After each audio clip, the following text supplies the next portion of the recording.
Buenas tardes o muy buenos días, donde quiera que esté viendo usted el video. Profesor, alumnos, compañeros. Continuando con la cronología de los videos académicos de la Escuela Superior de Economía del Instituto Politécnico Nacional, hacer estos tipos de videos no solo es con el fin de conseguir alguna calificación. El objetivo de nuestros videos es formar conciencia de nuestro entorno social, económico e internacional. El tema principal al cual se abordará serán los Estados Unidos frente al mundo. Recordaremos un poco sobre la presidencia de Donald Trump, una elección muy radical al proceso que se había llevando en Estados Unidos, una política muy recesionista, la migración como el grave problema que manifestó en sus postulaciones y en su gobierno, y una sublevación muy, muy fuerte hacia sus aliados. Alto ahí, no nos vayamos tan rápido a la política estadounidense. Revisemos algunos libros, algunos documentos que nos darán un poco más el rubro sobre este tema y abordarlo un poco mayor, ¿no? Abordaremos un poco sobre el libro de Trump contra el mundo de Eduardo Roldán, la política de seguridad nacional firmada por el presidente Donald Trump, y hablaremos un poco sobre los bloques de Latinoamérica y cómo influencia el nuevo bloque hegemónico a América Latina. Empezamos con el libro de Eduardo Roldán, el cual es una cachetada de guante blanco a la presidencia de Donald Trump. Pero ¿cuál es el entorno internacional y nacional? ¿Y cuál es su base histórica? Los procesos internacionales o todo proceso se debe ver con una vista al pasado.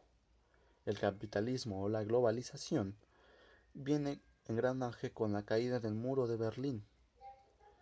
Es el lapso en el tiempo de la restauración de la gran hegemonía como tal bloque capitalista.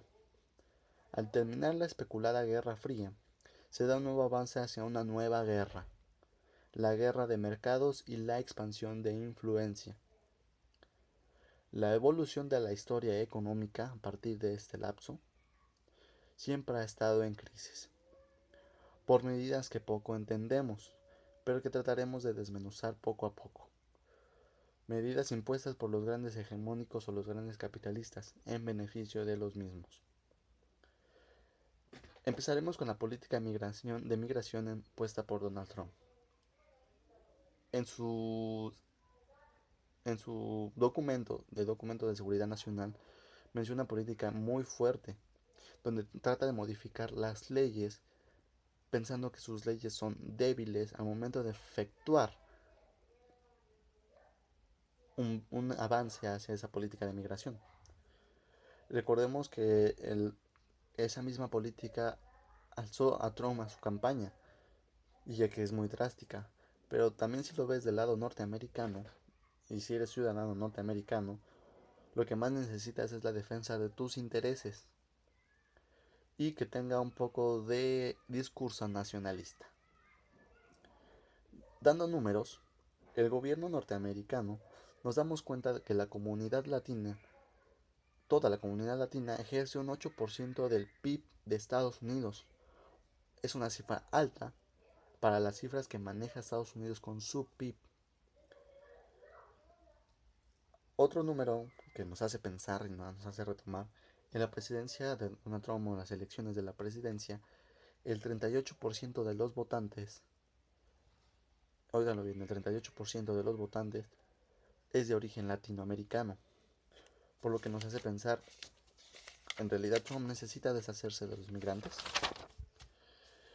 También hay que pensar que alrededor de uno de cada 27 empresas instaladas en Estados Unidos, los dueños son latinos. Por lo tanto, el empleo que generan, el empleo que surge de las mismas empresas, de los mismos latinoamericanos, es muy fuerte, por lo que en un sentido mantiene o debe mantenerse esa estrategia de producción de PIB, que es lo que yo considero. También pensar en el mítico muro para la frontera de Estados Unidos-México. El mismo presidente Obama lo ha dicho. Los muros, en vez de unir naciones, las separan. Pero Trump es muy persistente. Destacamos los muros porque ha habido en la historia muchos muros. Haremos un breve recordatorio de algunos muros para saber cuál fue su desenlace o cuál fue la ayuda del mismo. El que más conocemos en este ámbito es el mítico, no el mítico no, es el Gran Muro de Berlín, ese muro que separó a la Alemania nazi, ¿no? Recordemos que tras la Segunda Guerra Mundial el mundo se bipolarizó, un mundo capitalista, liberalista y un mundo socialista, en caminos hacia el comunismo. Entonces, al momento de esa bipolaridad, la Alemania nazi se divide en dos, en esos dos mundos o mundos ideales, el mundo capitalista y el mundo socialista, sucesivamente. Por un lado, tenemos la República Federal Alemana, del primer grupo, o grupo capitalista, y del otro lado tenemos la República Democrática Alemana. Disculpe. Su construcción empezó en 1961, comenzando con una alambrada y que terminó siendo el Gran Muro conocido. Las profundas manifestaciones del lado soviético, así como los problemas dentro de la República Demócrata Alemana, tuvo su final y su desahogo el 9 de noviembre de 1989.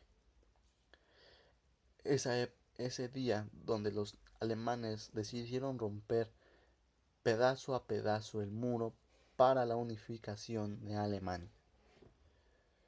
Otro muro que cabe destacar y que es muy conocido también es el de Corea del Norte y Corea del Sur, la zona desmilitarizada, construido en 1953, surgido como resultado de la guerra civil suscitada, la famosísima Guerra de Corea, donde también hubo participación del bloque comunista por medio de la URSS, la China, y del bloque hegemónico o bloque capitalista de Estados Unidos. Por más de 68 años ha estado este muro y seguirá también, sin ningún acuerdo que lo pueda quitar. ¿Por qué no hay acuerdos que lo puedan quitar? Porque recordemos que hay intereses geoestratégicos y geopolíticos que beneficia al muro y que también no lo pueden quitar de la noche a la mañana. Debe haber una unificación entre los dos países, pero si existen intereses que no se unen a los intereses del otro país, pues es una política muy fuerte, ¿no? Dándonos a entender esta explicación de los muros, lo que nos dijo anteriormente Obama, los muros no son buenos, pero la política de migración es un aspecto moral. Estados Unidos se hace ver como el gran representante de los derechos humanos, pero en realidad es el gran farsante, es el gran mentiroso y es la cuna del total racismo.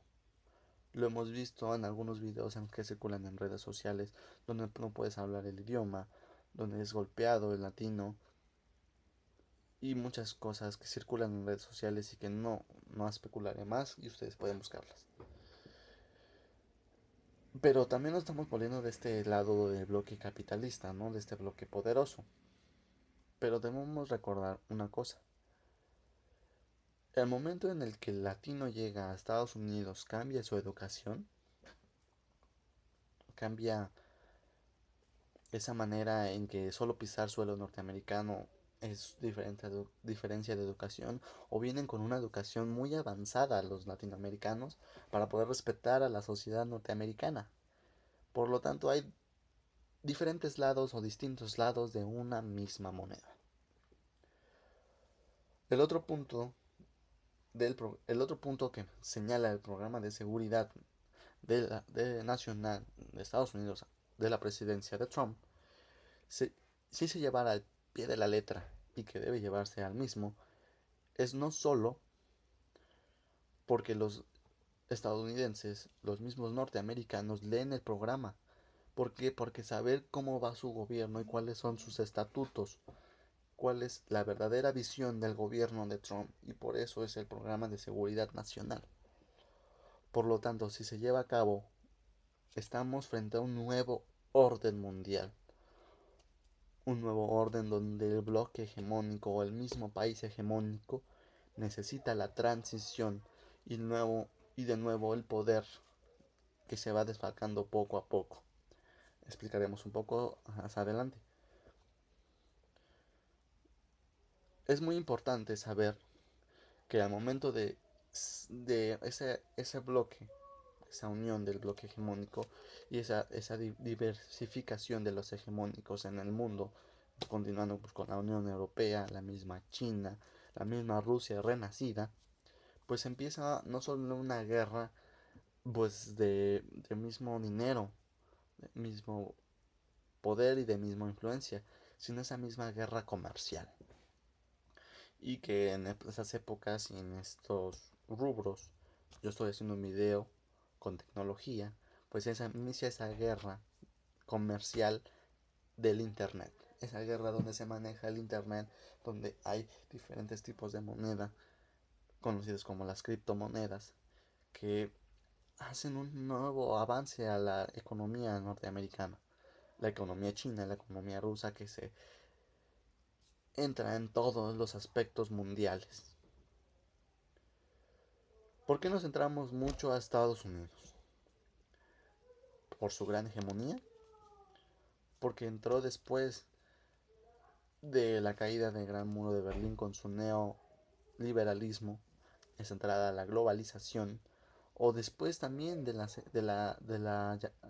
lanzada, o de que se lanzó la bomba nuclear, discúlpenme, a Nagasaki y Hiroshima, ¿no? Y ese fin de la Segunda Guerra Mundial, donde Estados Unidos se declara un país súper fuerte. Recordemos que el conflicto bélico es la economía de Estados Unidos. Él se encarga de distribuir las armas. Él es el gran economista en este lado de la economía, ¿no? Pero atentar contra sus intereses no es muy bien visto. Por lo tanto, pues en su mismo programa de seguridad lanza esa política de nuevo armamento hacia la misma Estados Unidos, incrementar ese poder que siempre ha mantenido. ¿Para qué? Para demostrar la fortaleza hacia el neoterrorismo. ¿Por qué neoterrorismo? Porque los terroristas no solo se destacan ya por bombas simplonas, ¿no? En este caso, sino bombas ya sea químicas, biológicas y armamento nuclear. Por lo tanto, Estados Unidos necesita una contundencia y mostrar que no está atrás. Por lo tanto, Medio Oriente está involucrada en ese tema que vimos del neoterrorismo, o el mismo petróleo que se encuentra en esas partes del mundo y que necesita Estados Unidos forzosamente ese petróleo para poder combatir en una guerra bélica si se acerca, ¿no? O poder tener esos recursos bélicos, esos recursos energéticos, si se necesitan.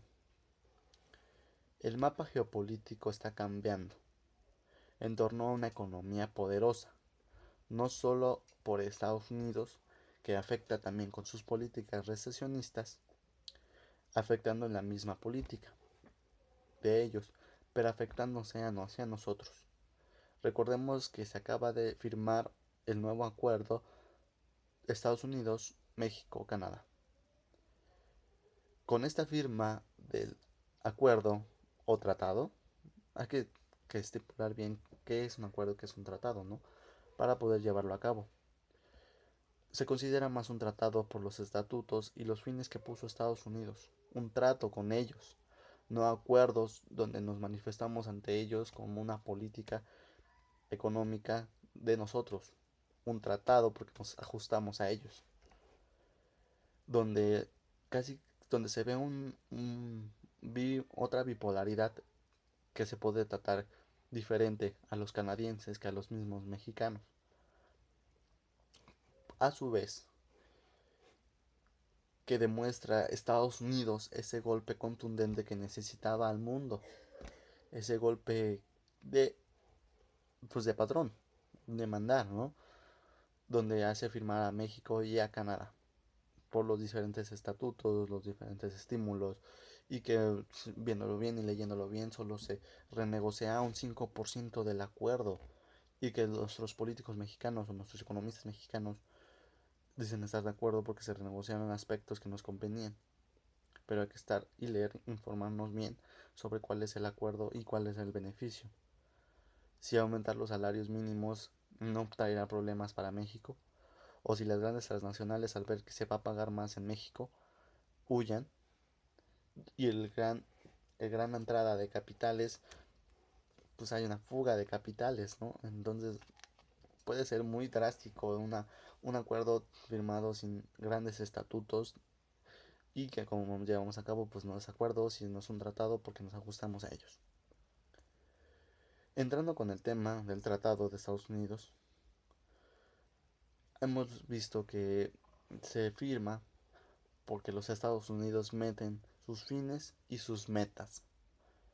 Y por lo anterior comentado, creo que es bastante redundar sobre el tema, y que puede salir varios trabajos académicos sobre la situación que está viviendo México ahorita, ¿no? Y que a la vez se tuvo que firmar el tratado y se tuvo que comunicar al nuevo gobierno entrante, o el nuevo gobierno que va a entrar, para no haber una inmiscuenza al momento de la firma, donde entrara un nuevo gobierno y no estuviera de acuerdo. Y entonces son diferentes tipos en este caso, de ideales, tanto económicos como sociales. Por lo tanto, este nueva entrada de gobierno sería muy diferente que si se hubiera firmado en la entrada del gobierno que en la entrada de ahorita. En este lado, pues recordemos que hay una nueva influencia de Estados Unidos, no solo por el acuerdo, ¿no? No solo por el acuerdo, sino por la influencia que necesita ejercer América Latina, ¿no? ¿Por qué América Latina? Recordemos que América Latina es una principal recurso, el que principal aporta recursos primarios de materia prima. En este caso tenemos a Venezuela con su petróleo, misma Cuba con su azúcar, café, en este caso Chile, y que nos hace darnos cuenta de que Estados Unidos necesita recuperar ese bloque hegemónico hacia América Latina. Y recordando lo que habíamos platicado anteriormente sobre que el mundo ya se hace más bipolar, ¿no? No bipolar, tripolar, multipolar. Las economías rusas, las economías chinas, las economías iraníes, las economías de la India, las economías de Estados Unidos están involucradas en todo el mundo. Por lo tanto, también del lado europeo, del lado asiático, conviene entrar a América Latina por sus recursos. Entonces, si Estados Unidos con sus políticas recesionistas hacen este rubro muy difícil, la entrada de los chinos es más fácil. Por lo tanto, Estados Unidos necesita recuperar el poder. Entonces, se podría llamar una nueva intervención a Estados Unidos, pero una nueva intervención no como en las anteriores épocas, que era con la entrada a gobiernos de dictadura, golpes de Estado. Recordemos a Cuba con Manchado, entrando Batista, eh, recordemos a la misma Chile, ¿no? Argentina, Brasil, que en este caso recordemos ahorita a Brasil, ¿no? Que está entrando a un modo muy fascista, muy de ultraderecha, de la extrema derecha brasileña. Es una manifestación muy, muy diferente del mundo. Por lo tanto, sin duda la sociedad necesita adaptarse al nuevo siglo XXI. No llamaríamos nuevo siglo XXI, o se llamaría nuevo siglo XXI. Yo le diría que se llamaría nuevo siglo XXI por el nuevo orden mundial, el nuevo orden que se quiere estipular, nuevo siglo XXI, y la influencia que está ejerciendo sobre el mismo. Los datos estadísticos a nivel internacional son muy alarmantes. En el contexto mexicano, estamos muy por debajo de lo que se piensa. La firma del nuevo acuerdo del nuevo acuerdo multipolar de Estados Unidos, Canadá, México, se tuvo que firmar sí o sí, en el sentido de la opinión pública. Si no se manejaba una buena opinión pública hacia el nuevo tratado, la opinión pública iba a especular demasiado y la economía iba a ir no a flote, sino en picada. La opinión pública en un gobierno necesita ser fuerte y contundente. Por lo tanto, se necesitaba afirmar para que la opinión pública no entrara en un sistema muy recesionista hacia el mismo mercado interno. Por lo tanto, hay una frase de un famoso filósofo chino llamado Lao Tse, que nos dice, hacer cosas diferentes para cambiar el rumbo. No debemos esperar los mismos resultados. El problema es de la minoría o de la mayoría.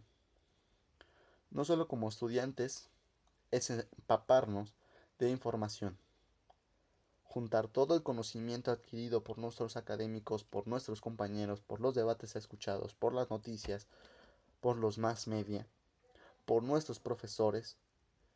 No solo es eso, no solo es recolectar información y almacenarla, no, debe haber un proceso de mismo procesamiento mental y una salida de datos impresionantes que debemos nosotros como estudiantes llevarla a la praxis para, como dice el filósofo chino, cambiar el rumbo. No solo como pensadores de lo económico y de lo social. No es ajeno el problema. Debemos estar ahí juntos, como estudiantes, como universitarios, como politécnicos. Debemos estar ahí juntos para solucionar el problema. No nos es ajeno ningún problema. Gracias por su atención. Hasta luego.